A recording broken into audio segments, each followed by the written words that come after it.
రుక్కులని పేరు. ఆ రుక్కుల యొక్క సమూహములకు స్తుతి అయితే సూక్తము అంటారు. సూక్తము అంటే సుఉక్తము, బాగుగా చెప్పబడినది. స్త్రీ సూక్తం, పురుష సూక్తం, ఏదో భూ సూక్తం, నీలా సూక్తం, అలా సూక్తం అంటాం. అంటే బాగుగా చెప్పబడినది. ఇప్పుడు ఋగ్వేదంలోనే సూక్తములన్నీ ఉన్నాయి, అంటే స్తోత్ర పాఠములన్నీ అవి బాగా చెప్పినవి. అందుకని ఇంకా మనం చెప్పక్కర్లేదు, ఆ సూక్తం తీసుకుని మనం చెప్పి పూజ చేస్తాం. స్త్రీ సూక్త విధానేనా అంటుంటాం కదా, పురుష సూక్త విధానేనా అంటూను. యజుర్వేదం యజ్ అంటే పూజించుట, కర్మకి సంబంధించింది. అందుకే యజ్ అంటే పూజించుట, ఆరాధించుట. యజ్ఞం అన్న మాట ఈ ధాతువులోంచే వచ్చింది. ఋగ్వేదంలో ఉన్నటువంటి సూక్తాన్ని తను స్వీకరించి వాక్కుగా వాడి యజ్ఞం అంటే ఒక క్రతువుని నిర్వహించి ఒక కర్మ చేసి ఏ ప్రయోజనమును సిద్ధింప చేసుకోవాలో ఆ ప్రయోజనాన్ని సిద్ధింప చేసుకోవడానికి మీరు చేసేటటువంటి ఒక కర్మకి యజ్ఞము అని పేరు.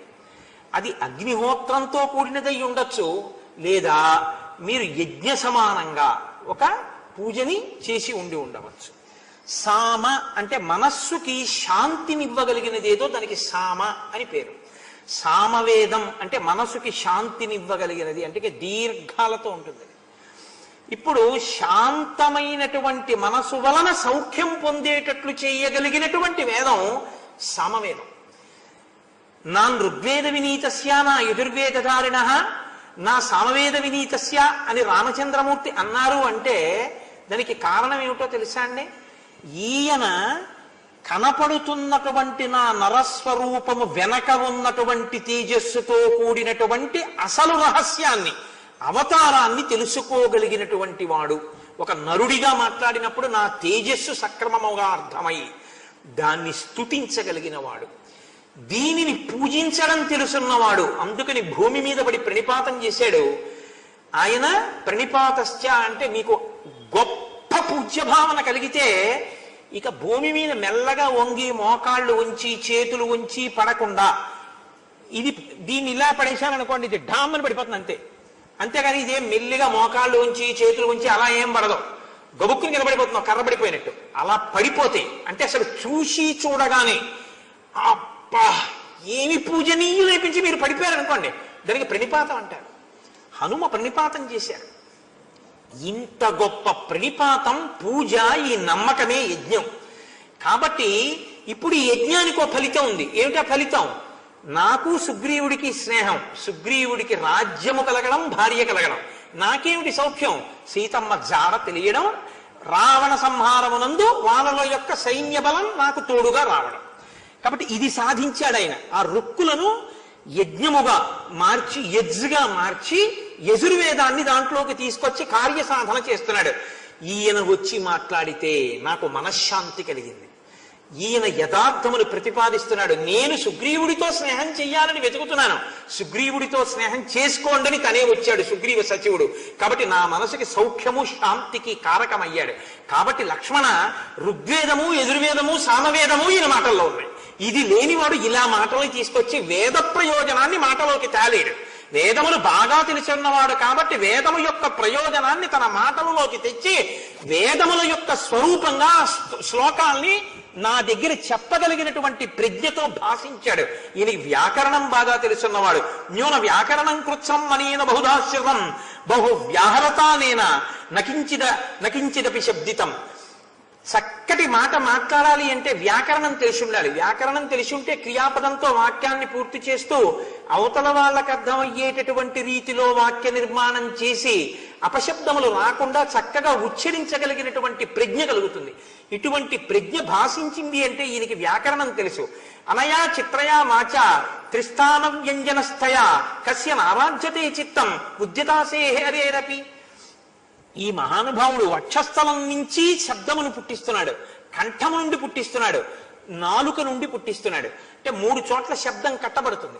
3 చోట్ల శబ్దాన్ని ఎలా పలకాలో అలా పలుకుతున్నాడు. ఎంత స్వరం వాడాలో అంత స్వరం వాడుతున్నాడు. ఉద్వేగంతో లేదు, అవయవాలు కదలటం లేదు, అతిగా కదలకుండా చక్కగా మాట్లాడుతున్నాడు. ఇన్ని తెలిసుండి మాట్లాడుతున్నాడంటే ఇలా మాట్లాడగలిగినటువంటి వాడెవడున్నాడో అటువంటి వాడు మంత్రిగా కలిగినటువంటి ప్రభువు ఏ కార్యాన్నైనా సాధించగలడు. ఇలా మాట్లాడేవాడు ఉంటే కత్తి ఎత్తినవాడు కూడా కత్తి దించేస్తాడు. అంత బాగా మాట్లాడాడు కదయా అని ఏవం విధో యస్య దూతో నభవేత్ పార్థివస్యతు సిద్ధ్యంతి కథం తస్య కార్యాణం గతయో నఘ. ఇటువంటి మహానుభావుడు సచివుడుగా ఉన్నటువంటి వారి కార్యం తప్పకుండా నెరవేరుతుంది. మనం ఇవాళ ఈ హనుమతోటి సమాగమం, ఈ హనుమని మనం కలుసుకోవడం మన అదృష్ట హేతువు అని రామచంద్రమూర్తి సంతోషించారు. హనుమ రాముని ప్రశ్న వేశారప్పుడు, ఎక్కడి నుంచి వచ్చారు మీరు అని. కిమర్థం తం వనం ఘోరం పంపకానన మండితం ఆగత సానుజో దుర్గం నానావ్యాళం మృగాయుతం. ఈ పాములతో మృగములతో నిండిపోయినటువంటి ఈ వనంలోకి రామా మీరు ఎందుకు వచ్చారు, నాకు చెప్పవలసింది అని అడిగారు. అప్పుడు రామవి చేత ప్రేరితుడైనటువంటి లక్ష్మణుడు సమాధానం చెప్తున్నాడు. రాజా దశరథో నామ ద్యుతిమాం ధర్మవత్సల చాతుర్వర్ణ్యం స్వధర్మేణ నిత్యమే వాభ్యపాలయత్. ఒకానొకప్పుడు మహానుభావుడు దశరథ మహారాజు గారు కోసల రాజ్యాన్ని పరిపాలించాడు. చాతుర్వర్ణములు కూడా తృప్తిగా ఉండేటట్టుగా చక్కటి పరిపాలన అందించినవాడు. నద్వేష్ట విద్యతే తస్య నచ సద్వేష్టి కంచన సచ సర్వేషు భూతేషు పితామహ ఇవాపర అగ్నిష్టోమాదిభిర్యజ్ఞై ఇష్టవాన్ అప్తదక్షిణై. ఆయన ఎవరిని ద్వేషించలేదు, ఆయన్నెవరూ ద్వేషించలేదు. అలా పరిపాలించాడు దశరథ మహారాజు. ఎంతమందికో భూరి దక్షిణలు ఇచ్చాడు, ఎన్నో యజ్ఞయాగాది క్రతువులు చేశాడు. తస్యాయం పూర్వజ పుత్రో రామో నామ జనైశ్రుత శరణ్య సర్వభూతానాం పితుర్నిర్దేశ పారగ. ఆయన జ్యేష్ఠపుత్రుడు రాముడు. ఆయన తండ్రిని సత్యమునందు నిలబెట్టడం కోసమని అరణ్యానికి బయలుదేరి భార్యతో కలిసి వచ్చాడు. సూర్యుని కాంతి సూర్యుణ్ణి ఎలా అనుసరిస్తుందో అలా మా వదినగారైనటువంటి సీతమ్మ తల్లి రాముణ్ణి అనుగమించి అరణ్యవాసానికి వచ్చింది. అహమస్యావరో భ్రాత గుణైర్దాస్యం ఉపాగత కృతజ్ఞశ్చ బహుజ్ఞశ్చ లక్ష్మణో నామనామత. ఆయనకి నేను తమ్ముణ్ణి, కానీ ఆయన గుణములు చూసి నేను ఆయనకి దాసుడనయ్యాను. ఆయన్ని గురువుగా భావన చేస్తాను. ఆయన వెంట నేను కూడా అరణ్యవాసానికి వచ్చాను. సుఖార్హస్య మహార్హస్య సర్వభూత హితాత్మానః ఐశ్వర్యేన చ హీనస్య వనవాసాశ్రితస్య చ. ఆయన అఖండమైనటువంటి ఐశ్వర్యాన్ని పొందడానికి అర్హుడైనటువంటి వాడు, సమస్త సుఖములు పొందగలిగినటువంటి వాడు.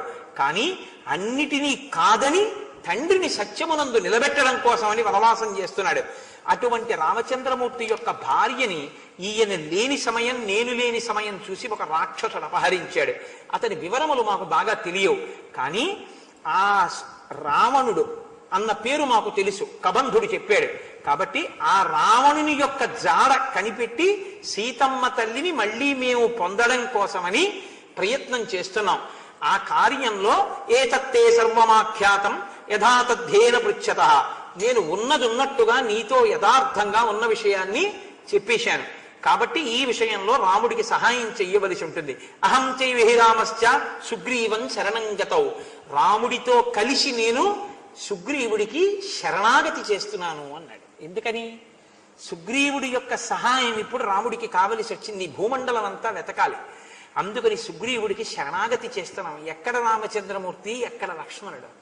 ఈ మాట అన్నప్పుడు లక్ష్మణుడి యొక్క హృదయం కదిలిపోయింది. సమస్త భూమండలాన్ని శాసించగలిగిన వాడు, మొన్న మీరు చూశారు, లయం చేసేయగలడు. అటువంటి వాడు ధర్మాన్ని పాటిస్తున్నాడు. కబంధుడు చెప్పాడని స్నేహం కోసం వచ్చాడు. అటువంటి అన్నగారు సుగ్రీవుడికి శరణాగతి చేయడమా అని పరిస్థితి అటువంటిది. కాలోహి దురతిక్రమ. ఎవ్వరికైనా ఏష దత్వాచ విత్తాని ప్రాప్యచానుత్తమం యశ లోకనాథ పురా భూత్వా సుగ్రీవం నాథమిచ్చతి. ఈ జగత్తుకంతటికి నాథుడై కోరుకున్న వారికి కోరుకున్నంత ఐశ్వర్యాన్ని దానం చేసి ఎంతో కీర్తిగాంచినటువంటి రాముడు ఇవాళ సుగ్రీవుణ్ణి శరణాగతి చేస్తున్నాడు. పితాయస్య పురాహ్యాసీత్ శరణ్యో ధర్మవత్సలః తస్య పుత్ర శరణ్యశ్చ సుగ్రీవం శరణంగతః. ఒకానొకప్పుడు లోకంలో ఉన్న రాజులందరూ వచ్చి ఏ దశరథ మహారాజు గారికి శరణాగతి చేశారో ఆ దశరథ మహారాజు గారి కొడుకైన రాముడు ఇవాళ సుగ్రీవుడికి శరణాగతి చేస్తున్నాడు. సర్వలోకస్య ధర్మాత్మ శరణ్య శరణం పురా గురుర్మే రాఘవస్సోయం సుగ్రీవం శరణంగతః. సర్వలోకములకు ధర్మాన్ని నేర్పగలిగినటువంటి వాడు, అన్ని లోకములు ఎవరికి శరణాగతి చేస్తాయో అటువంటి రాముడు ఇవాళ సుగ్రీవుడికి శరణాగతి చేస్తున్నాడు. యస్య ప్రసాదే సతతం ప్రసీదే యూరిమా ప్రజా స రామో వానరేంద్రస్య ప్రసాదం అభికాంక్షతే.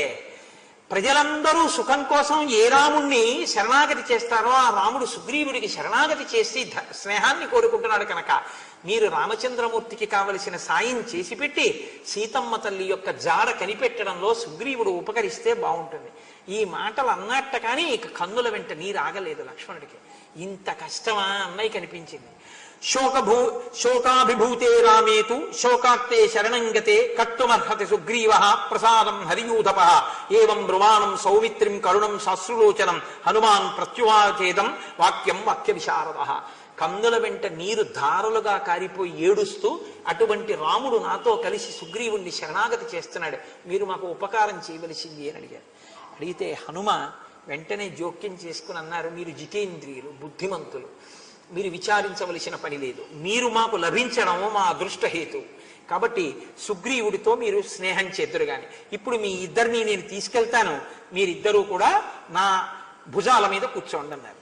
సన్యాసి వేషంలో కదా ఉన్నారు, నేను సన్యాసి వేషంలో వచ్చానన్నారు తప్ప ఇంకా సన్యాసి వేషంలోనే ఉన్నారు. కాబట్టి ఇప్పుడు మళ్ళీ తన స్వస్వరూపాన్ని పొందారు. భిక్షురూపం పరిత్యజ్య వానరం రూపమాస్థిత పృష్టం ఆరోప్యతా వీరౌ జగామ కపికుంజర. ఆ సన్యాసి వేషాన్ని విడిచిపెట్టేసి రాముణ్ణి ఒక భుజం మీద లక్ష్మణుణ్ణి ఒక భుజం మీద కూర్చోబెట్టుకుని ఇందాక చెప్పానే ఇంతకన్నా ఏం కావాలని ఇద్దరిని హనుమద్వాహనమై భుజాల మీద కూర్చోబెట్టుకుని ఆ ఋష్యమూక పర్వత శిఖరముల మీదకి వెడుతున్నారు. వెళ్ళేటప్పటికి ఎదురుగుండా ఆ రామలక్ష్మణుల్ని తీసుకుని వెళ్ళేటప్పటికి అప్పటికే సుగ్రీవుడు భయపడిపోయి ఋష్యమూక పర్వత శిఖరము మించి ఆ మలయ పర్వత శిఖరం మీదకి దూకేసి అక్కడి నుంచి ఉన్నాడు. వీళ్ళిద్దరినీ తీసుకెళ్లి అక్కడ దింపారు. ఒకసారి దింపి మహర్షి దీని చిట్ట చివరిలో చెప్తారు ఈ రహస్యాన్ని. మళ్ళీ భిక్షు రూపం తీసుకున్నారు. ఎందుకని అంటే సుగ్రీవుడు మామూలుగా వానర రూపంలో వచ్చాడు అనుకోండి, హనుమ వస్తే సుగ్రీవుడిని నమ్మడం, నువ్వు ఇలా వెళ్ళి మాట్లాడే వాళ్ళు నేను మోసగించుంటారు, నేను రానని ఇంకో చోటుకి దూకేస్తాడు. అందుకని భిక్షు రూపంలోనే వెళ్ళారనుకోండి, ఈ రూపంలో మోసగించలే అని ఇప్పుడు ఈయన చెప్పిన మాట నమ్మి మళ్ళీ వస్తాడు. అందుకని మళ్ళీ సన్యాసి వేషం పొంది మళ్ళీ ఇప్పుడు సుగ్రీవుడి దగ్గరికి వెళ్ళారు. వెళ్ళి అయం రామో మహాప్రజ్ఞ సంప్రాప్తో దృఢవిక్రమ లక్ష్మణేన సహభ్రాత్రా రామోయం సత్యవిక్రమ ఇక్ష్వాకూణాం కులే జాతో రామో దశరథత్మజ ధర్మే నిగదితైవ పితుర్నిర్దేశపారక. మహానుభావుడు ఇక్ష్వాకు వంశంలో పుట్టినటువంటి వాడు తేజోమూర్తి అయినటువంటి రామచంద్రమూర్తి ధర్మం నిలుచున్నవాడు లక్ష్మణుడితో కలిసి అరణ్యవాసానికి వచ్చాడు. ఆయన భార్య సీతమ్మ తల్లిని ఒక రాక్షసుడు అపహరించినటువంటి కారణం చేత. కాబట్టి నీవు ఆయనతో స్నేహం చేసుకుంటే చాలా బాగుంటుంది. ఇక్ష్వాకు కుల సంభవుడు మహానుభావుడు రామచంద్రమూర్తి అంటే నీ అదృష్టం. ఎన్ని యాగాలో యజ్ఞాలో చేసినటువంటి వాడు రామచంద్రమూర్తి అంటే దశరథ మహారాజు గారు. అటువంటి వాళ్ళు ఇవాళ మన ఋష్యమూక పర్వతం మీదకి వచ్చారు. నీకు స్నేహం చేస్తాను, నీతో స్నేహం చేయిస్తాను అని మాట ఇచ్చి నేను వాళ్ళని తీసుకొచ్చాను. కాబట్టి నువ్వు వాళ్ళకి ఎదురొచ్చి స్వాగతం చెప్పి వాళ్ళతో స్నేహం చేసుకో అన్నాడు. ఇప్పుడు నమ్మాడు. భవతా సఖ్యకామౌతౌ భ్రాతరౌ రామలక్ష్మణౌ ప్రతిగృహ్యాచ్య యస్వైతౌ పూజనీయ తమావుభౌ. వాళ్ళిద్దరినీ నువ్వు ఎదురు వచ్చి స్వాగతం చెప్పి చేతులు పట్టుకుని తీసుకొచ్చి కూర్చోపెట్టి పూజించు అన్నాడు. వారు పూజ్యులు కాబట్టి గబగబా వచ్చాడు, ఎదురొచ్చాడు, రామలక్ష్మణుల్ని తీసుకెళ్లాడు, కూర్చోపెట్టాడు. కూర్చోపెట్టి సుగ్రీవుడు అన్నాడు, భవాన్ ధర్మ వినీతశ్చ విక్రాంత సర్వవత్సల ఆఖ్యాత వాయుపుత్రేణ తత్వతో మే భవద్గుణాః. మీ యొక్క గుణములను, మీ ధర్మం గురించి, మీ యొక్క పరాక్రమం గురించి, మీ యొక్క వాత్సల్యం గురించి నేను హనుమ చెప్తే విన్నాను. తన్మమై వైష సత్కారో లాభశ్చైవోత్తమ ప్రభో యత్తమిచ్చసి సౌహార్దం వానరేణ మయా సహ రోచతే యదివా సఖ్యం బాహురేష ప్రసారిత గృహ్యతాం పాణినా పాణి మర్యాద భద్యతాం ధ్రువా. మీరు నాతో స్నేహం చెయ్యాలి అని కోరుకుంటే ఇదిగో నేను నా చెయ్యి చాపుతున్నాను. చాపినటువంటి నా చేతిలో మీ చేతి నుంచి మన ఇద్దరం స్నేహితులు అవుదాం చేశారు. ఇప్పుడు ఇంకిద్దరికి స్నేహం కుదిరిపోయిందిగా. కిష్కింధకాండలో హనుమ ఎన్ని మాటలు వేషం కట్టారు, ఎన్ని మాటలు విడిచిపెట్టారు అన్నది ఒక తీసుకొచ్చాను. మీరు చాలా జాగ్రత్తగా గుర్తుపెట్టుకోవాలి. ఎక్కడెక్కడ ఆ వేషంతో ఉన్నారు, ఎక్కడెక్కడ విడిచిపెట్టారు. రాజుగారి ప్రయోజనాన్ని సాధించడానికి, రాజు మనసు కుదురుగా ఉండడానికి ఎంత పరిశ్రమ చేయవలసి వచ్చిందో చూడండి. అందుకని బుద్ధిమతాం వరిష్టం. వెంటనే ఆయన కొన్ని కర్రలు తీసుకొచ్చి ఆ మధ్యలో పెట్టి కర్రతో రాపాడించి అగ్నిహోత్రం పుట్టించి ఆ అగ్నిహోత్రం దగ్గరికి పువ్వులు తెచ్చి పువ్వులు వేసి పూజ చేసి అగ్ని సాక్షిగా మీ ఇద్దరు స్నేహం చేసుకోండి అన్నారు. ఆ అగ్నికి ప్రదక్షిణం చేసి రామసుగ్రీవులు ఇద్దరు స్నేహం చేసుకున్నారు. వెంటనే తత తత సపర్ణ బహుళాం చిత్వా శాఖాం సుపుష్పితాం సాలస్తాస్తీర్య సుగ్రీవో నిషసాద సరాఘవ. బాగా పుష్పించినటువంటి ఒక మద్ది చెట్టు కొమ్మని వంచి విరిచి సుగ్రీవుడు ఆసనం కింద చేసి దాన్ని అక్కడ వేసి, ఆసనం కింద వేయడం అంటే ఓ దొంగలా తయారు చేసి చిన్న చిన్న కొమ్మలు విరిచేసి వేసి రండి కూర్చోండి అని చెప్పి దాని మీద రాముడిని కూర్చోమని తను కూడా రాముడితో కలిసి కూర్చున్నాడు ఆ దొంగ మీద. అంటే ఆయన ఉద్దేశం ఏమిటంటే ఆయనకి రాజ్యం లేదు, మనకి రాజ్యం లేదు, ఆయన భార్య రావణుడు ఎత్తుకుపోయాడు, మన భార్యను వాళ్ళు ఎత్తుకుపోయాడు, కాబట్టి ఆల్ ఈక్వల్స్. కాబట్టి రాముడి పక్కన ఆయన కూర్చున్నాడు, ఇద్దరు సమానంగా ఓ దొంగ వేసుకుని కూర్చున్నారు. పాపం లక్ష్మణ స్వామి అలా నించున్నారు, చూశారు హనుమ.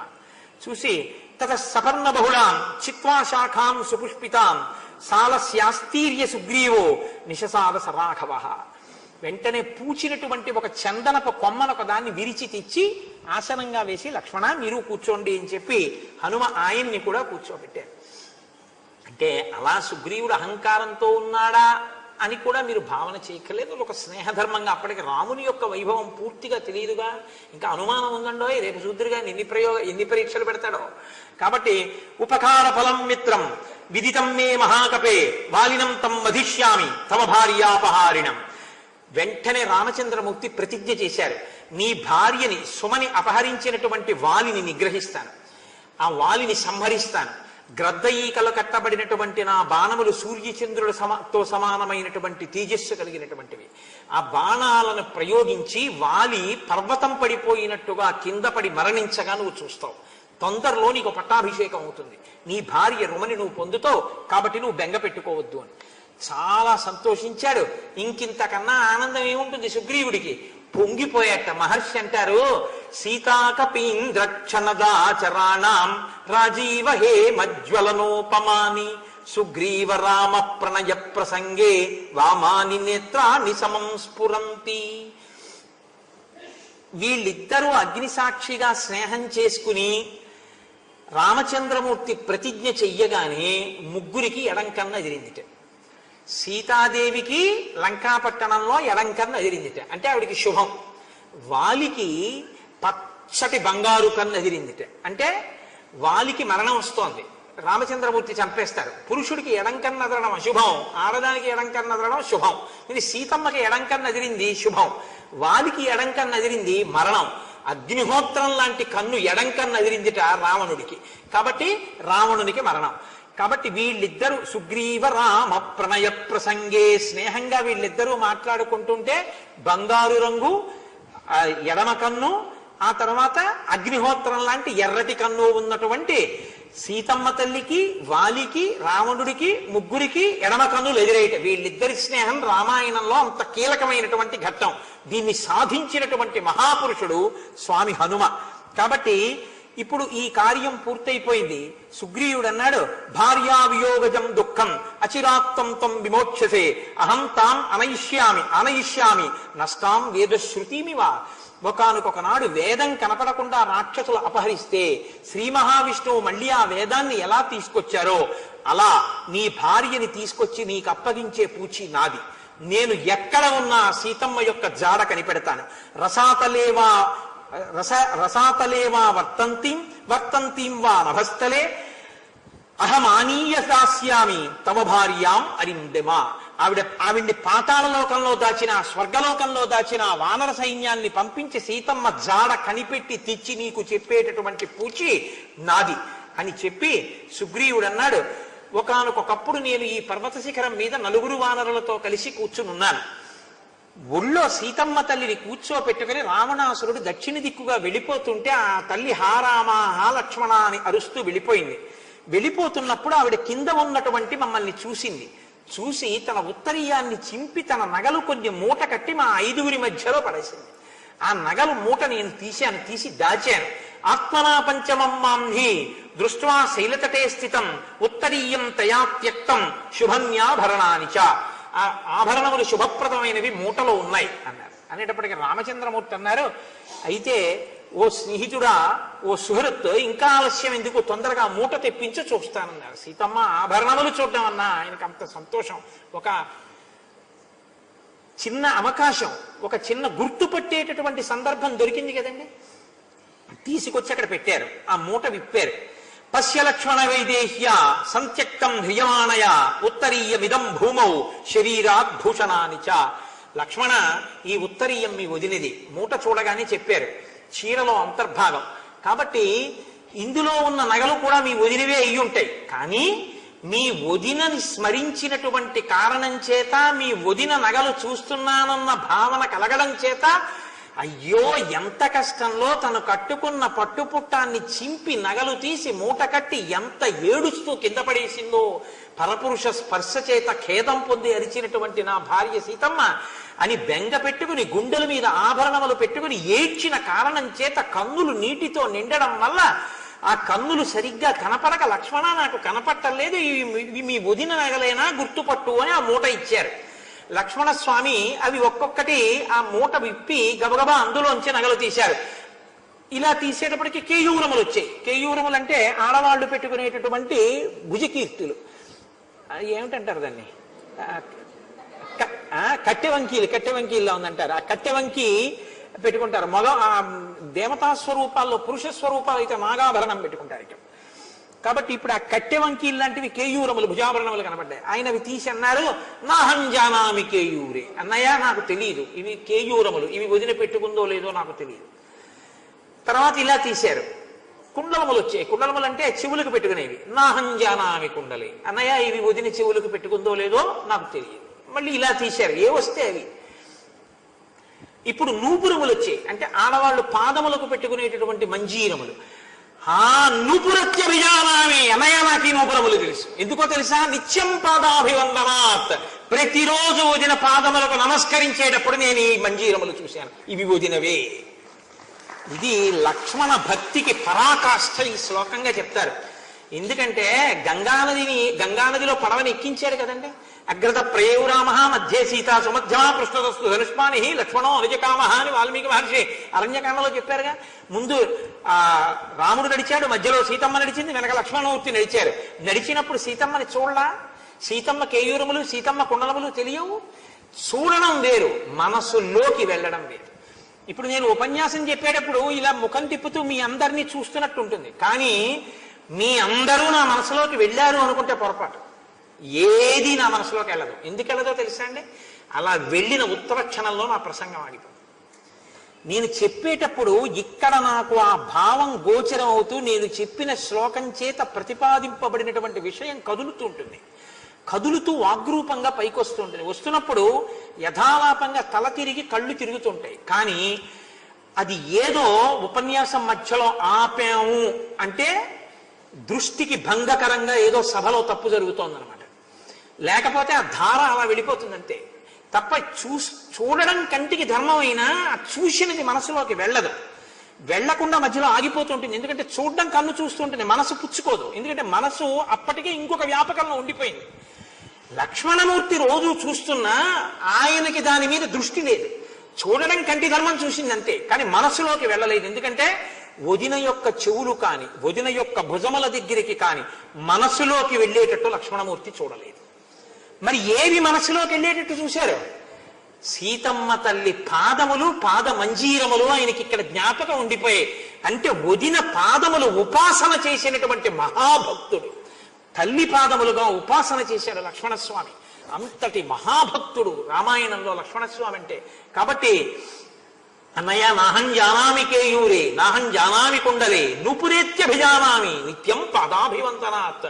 ప్రతిరోజు నమస్కారం చేయడం వల్ల నాకు ఈ వదిన పెట్టుకునేటటువంటి ఈ పాద మంజీరములు బాగా జ్ఞాపకం ఉన్నాయి అని చెప్పిన తరువాత ఆ రామచంద్రమూర్తి శోకిస్తుంటే ఆ ఆభరణములను చూసి సుగ్రీవుడు అంటాడు, నజానీ నిలయం తస్య సర్వదా పాపనక్షస సామర్థ్యం విక్రమం వాపి దౌష్కులేయస్య నాకులం. దుష్టమైనటువంటి కులంలో పుట్టినటువంటి ఆ రావణాసురుడు ఎక్కడుంటాడో అతని సమర్థత ఏమిటో నాకు సరిగ్గా తెలియవు. యథార్థానికి తెలుసు సుగ్రీవుడికి. భూమండలం అంతా తిరిగినప్పుడు ఆయనకి తెలుసు. 100 యోజనముల సముద్రాన్ని దాటేటప్పుడు ఏముంటాయో కూడా ఆయనకి తెలుసు. చెప్పలేదు. ఎందుకు చెప్పలేదంటే ఇప్పుడు అగ్నిహోత్రంలా ఉన్న రాముణ్ణి రెచ్చకొట్టి రావణుడి గురించి చెప్తే ఇప్పుడు ముందు ధనస్సట్టుకుని వెళ్ళిపోతానంటాడు. ముందు సీతమ్మ జాడ కనిపెట్టబడాలి, ఎక్కడుందో నిర్ధారణ కావాలి, బలాబలములను బాగా అంచనా వెయ్యాలి, వానర బలాన్ని తోడు పట్టుకుని వెళ్ళాలి. అది జరగాలంటే ముందు తాను ప్రభువు కావాలి. ప్రభువు అయితే తప్ప బలగం తన చేతిలోకి రాదు. అది ముందు జరిగితే తప్ప తాను సమర్థవంతంగా ఉపకారం చేయలేడు. అన్ని దిక్కులకి జాడ కోసం పంపడం కుదరదు. ఎక్కడ దాచాడో తెలియదు, తీసుకెళ్ళడం తెలుసు, దాచడం ఎక్కడ దాచాడో. ఇది జరగాలి అంటే ఇప్పుడు మాట్లాడకూడదు. కాబట్టి ఇప్పుడు మాట్లాడకుండా ఉండి రాముణ్ణి కాపాడడం మిత్రధర్మం. కాబట్టి ఆ ధర్మం పాటించాడు సుగ్రీవుడు. కాబట్టి నాకు అన్ని వివరాలు ఇప్పుడు తెలియవు. సత్యంతే ప్రతిజానామి త్యజశోకమరిందమ కరిష్యామి తథాయత్తం యథా ప్రాప్స్యసి మైథిలి. నువ్వు శోకాన్ని విడిచిపెట్టి ఓ శత్రు సంహారకుడైన రామ, మనం త్వరలో సీతమ్మ తల్లి యొక్క జాడ కనిపెడదాం. కనిపెట్టి ఆ సీతమ్మ తల్లిని తొందరలోనే నీతో కలిసి ఉండేటట్టుగా మనం తప్పకుండా ప్రయత్నం చేద్దాం. నాహంతామనుశోచామి ప్రకృతో వానరోపిసం మహాత్మాచ వినీతస్య కిం కిం పునర్ధృతిమాన్ భవాన్. నేను వానరుణ్ణి, నా భార్యని నా అన్నగారు వాలి అపహరించాడు. నా కంటి ముందే నా భార్యని తన భార్యగా అనుభవిస్తున్నాడు. అటువంటి శోకం ఉన్నటువంటి నేను అంత శోకించట్లేదు. నీవు వశిష్ఠ విశ్వామిత్రాది మహర్షుల చేత గొప్పగా సంస్కరింపబడినటువంటి బుద్ధి కలిగినటువంటి వాడివి. విషంతో కూడినటువంటి ఆహారాన్ని ఎవ్వడు ఎలా తినడో ఇంద్రుడంతటి వాడు కూడా సీతమ్మని తాకలేడు. అంతటి మహాపతివ్రత ఆ తల్లి. అటువంటి భార్యని పొంది ఉండి నువ్వెందుకు ఇంత శోకిస్తున్నావు? ఇంత శోకించచ్చా? వానరుణ్ణి నేనే శోకించట్లేదే. కాబట్టి నువ్వు ఊరడిల్లు అంటూ ఆయన అంటాడు, వ్యసనే వార్ధ కృచ్చిరేవా భయేవా జీవితాంతకే విమృశన్ వై స్వయా బుద్ధ్యా ధృతిమాన్ నవసీదతి. ఎప్పుడూ కూడా మనిషి ఆపదయందు ధనము పోయినప్పుడు, జీవితమే శంకింపబడవలసినటువంటి సంశయాత్మకమైన స్థితిలోకి వెళ్ళినప్పుడు ముందు ధైర్యాన్ని కోల్పోకుండా నిలబడగలిగితే తట్టుకుని నిలబడతాడు. ఈ మూడు వినగానే విపరీత భయానికి లోనైతే ఒక్కొక్కసారి ప్రాణమే పోతుంది. ఆపద సంభవించినప్పుడు ముందు ఎక్కువ భయపడిపోయాడు అనుకోండి, ఎక్కువ భయపడడం వల్ల ప్రాణం పోతుంది. అందుకే మీరు చూడండి, రామాయణం చాలా గొప్పగా మాట్లాడుతుందండి. ఏదైనా పాము లాంటివి కరిచినప్పుడు అప్పుడును వాళ్ళు తొందరపడిపోయి కంగారు పడిపోకుండా చూడండి అంటారు. ఎందుకంటే రక్తం తొందరగా ప్రవహించేస్తే విషం వెళ్ళిపోతుంది. అందుకని ముందు ప్రశాంత చిత్తంతో కూర్చోమని, ముందు ఎక్కడ కరిచిందో దానికి పైన గట్టిగా తాడు పెట్టి కట్టేసి అక్కడ కోసి ఆ విషంతో కూడిన రక్తం విడిపోయేటట్టు చూడండి అంటారు. ఎంత గొప్పగా మాట్లాడాడో సుగ్రీవుడు. ఆపద కలిగినప్పుడు తొందరపడి భయాన్ని పెంచుకుని శోకించకూడదు. ఆ శోకం ప్రాణాన్ని పోగొట్టేస్తుంది. ధనం పోయినప్పుడు విపరీతమైన ఉద్వేగానికి లోనైపోతే ప్రాణం పోతుంది. చచ్చిపోయే ముందు నా ధనమంతా ఇంత తీసుకొచ్చాను, ఏమైపోతుందో అని భయపడ్డం వల్లే అల్లావుద్దీన్ ఖిల్జీ 4 ఖర్చుకు చచ్చిపోయాడు. కాబట్టి ధనం పోతుందని బెంగ పెట్టుకున్నా, ధనం పోయినప్పుడు బెంగ పెట్టుకున్నా చచ్చిపోతాడు. అలాగే జీవితం సంశయాత్మకమైతే మీరు కొంచెం జాగ్రత్తగా ఉండాలి ఇక నుంచి అన్నారనుకోండి, ఇంకంతే. జాగ్రత్తగా అన్న మాటని పరిపరి విధములు ఆలోచించేస్తే చచ్చిపోతాడు. కాబట్టి అంత భయపడకూడదు. కాబట్టి ఈ మూడిటి యందు అతిశోకము పనికిరాదు. అతిశోకము ప్రాణాన్ని తీయచ్చు. కాబట్టి రామ, నువ్వు ఊరడిల్లవలసి ఉంటుంది. చాలా గొప్ప మాటలు మాట్లాడతారండి. కాబట్టి ఆయన అన్నాడు, బాలిశస్తు నరో నిత్యం వైక్లభ్యం యోనువర్తతే సమద్యత్య వశశోకే భారాక్రాంతేవ నౌజ్జలే. ప్రతిరోజు దీనంగా ఉండే ప్రయత్నంతో కూడిన ఆలోచన చేసేటటువంటి వాడి జీవితం బరువెక్కువైపోవడం వల్ల సముద్రంలో మునిగిపోయే నౌక లాంటిది. చాలా పెద్ద మాట. ఒక్కొక్కడు చూడండి అన్నీ ఉంటాయి, కానీ ఎందుకో ఏడుస్తుంటాడు. ఎప్పుడు ఏడిపే. అంటే అన్నీ ఉన్నాయి కదండి అన్నారు. నేను అమెరికా అధ్యక్షుడిని అవ్వలేను కదండి అంటాడు. దానికి ఎందుకు ఏడుపు? అంటే ఏది లేదో దానికి ఏడుస్తాడు. ఒక్కొక్కడు ఏమీ లేకపోయినా అసలు లోకంలో ఊహించలేని రీతిలో ఊహించుకుని సంతోషిస్తాడు. అదొక ఎక్స్ట్రీమ్, ఇదొక ఎక్స్ట్రీమ్. అలా రెండు ఉంటాయి కొంతమందిలో. నాకు మిత్రుడు ఉండేవాడు. అతను నాతో అంటుండేవాడు, నేను తలుచుకుంటే ప్రధానమంత్రిని కాగలను, ప్రధానమంత్రి ఎప్పటికీ నా ఉద్యోగంలోకి రాలేడనేవాడు. నేను ఒకసారి అదేమిటయా అన్నాను. అవును, 90 ఏళ్ళు వచ్చినా ప్రధానమంత్రి అవ్వచ్చు, 26 ఏళ్ళు దాటితే కేంద్ర ప్రభుత్వ ఉద్యోగం రాదు. కాబట్టి నా ఉద్యోగంలోకి ప్రధానమంత్రి రాలేడు, ప్రధానమంత్రినే కాగలననేవాడు. మనోధైర్యం, నీ గొప్పతనం, నీ ఉద్యోగం మీద నీకున్నటువంటి సంతోషం మెచ్చుకోవలసినవేనాయా, దాన్ని నేనేమి నిరుత్సాహపరచను అన్నాను. కాబట్టి ఒక్కొక్కరిది చాలా చిత్రంగా ఉంటుంది మనస్తత్వం. కాబట్టి ధైర్యంతో దీనంగా ఉండకూడదు రామ. అలా దీనంగా ఉంటే అది నౌకకి బరువు ఎక్కువై నౌక తన బరువుకి తానే సముద్రంలో మునిగిపోయినట్టు ఉంటుంది. కాబట్టి శోకాన్ని దించెయ్యాలి.